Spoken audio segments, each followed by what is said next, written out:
warga meninggal dunia akibat kebakaran sumur minyak di Blora.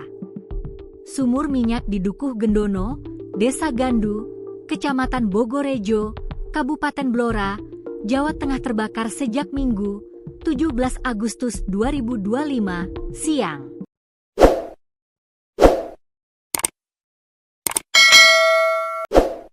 Hingga Senin, 18 Agustus 2025, malam, kobaran api di sumur minyak tersebut masih belum bisa dipadamkan.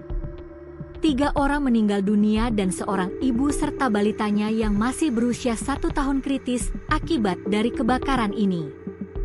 Puluhan kepala keluarga, kakak, juga harus mengungsi dan menjauh dari lokasi kebakaran.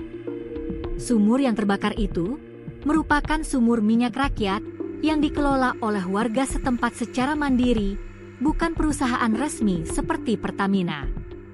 Sumur rakyat biasanya ilegal karena tak punya izin resmi dan tidak berada dalam pengawasan negara. Kepala Pelaksana Badan Penanggulangan Bencana Daerah, BPBD, Blora, Mulyowati menuturkan, kebakaran terjadi pada pukul 11.30 waktu Indonesia Barat. Saat itu, para warga tengah melakukan aktivitas di sumur minyak. Itu aktivitas seperti biasa pas ada pengeboran, mungkin dari masyarakat lingkungan yang ada di sekitar lokasi tidak tahu kalau ada gas beracun, ujarnya, dikutip dari tribunjateng.com. Saat warga tengah sibuk mengambil minyak, kemudian terjadi ledakan. Tak lama, timbul percikan yang membuat api dengan cepat membesar. Pada pukul 11.30, sumur itu sempat meledak, nah itu mengeluarkan percikan api.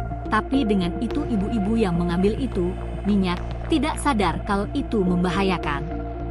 Sampai akhirnya ada ledakan lagi dan mengakibatkan kebakaran ke badan, tandasnya. Kata Dinas SDM Jawa Tengah. Terpisah, Dinas Energi Sumber Daya Mineral, ESDM, Provinsi Jateng menyatakan, sumur minyak yang terbakar di Blora tersebut merupakan sumur minyak ilegal. Kadin SDM Jateng, Agus Sugiharto menyatakan, masyarakat sudah diingatkan untuk tidak melakukan pengeboran minyak dan gas baru. Hal tersebut tertuang dalam Peraturan Menteri, Permen, Nomor 14 Tahun 2025 dan Arahan Menteri SDM.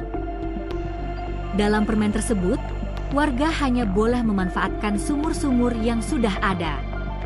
Jadi tidak lagi banyak titik-titik apalagi ngebor-ngebor itu tidak benar, ujarnya saat dihubungi tribunjateng.com, Senin, 18 Agustus 2025. Ia juga memastikan, sumur yang terbakar tersebut tidak berizin alias ilegal.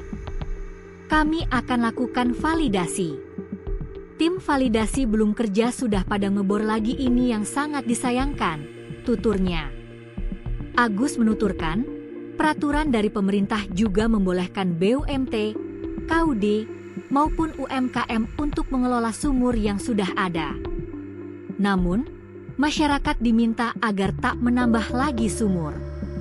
Ini yang akan menjadikan tidak terkendalinya pengeboran ilegal di sektor migas. Sumur itu ilegal karena SKK Migas Javanusa maupun Pertamina tidak memberikan izin pengeboran sumur di wilayah Blora, ujarnya. Sumur yang terbakar, lanjut Agus, merupakan sumur baru dengan kedalaman 100 hingga 150 meter. Sumur tersebut bukan sumur lama dan di sana ditemukan peralatan-peralatan pengeboran.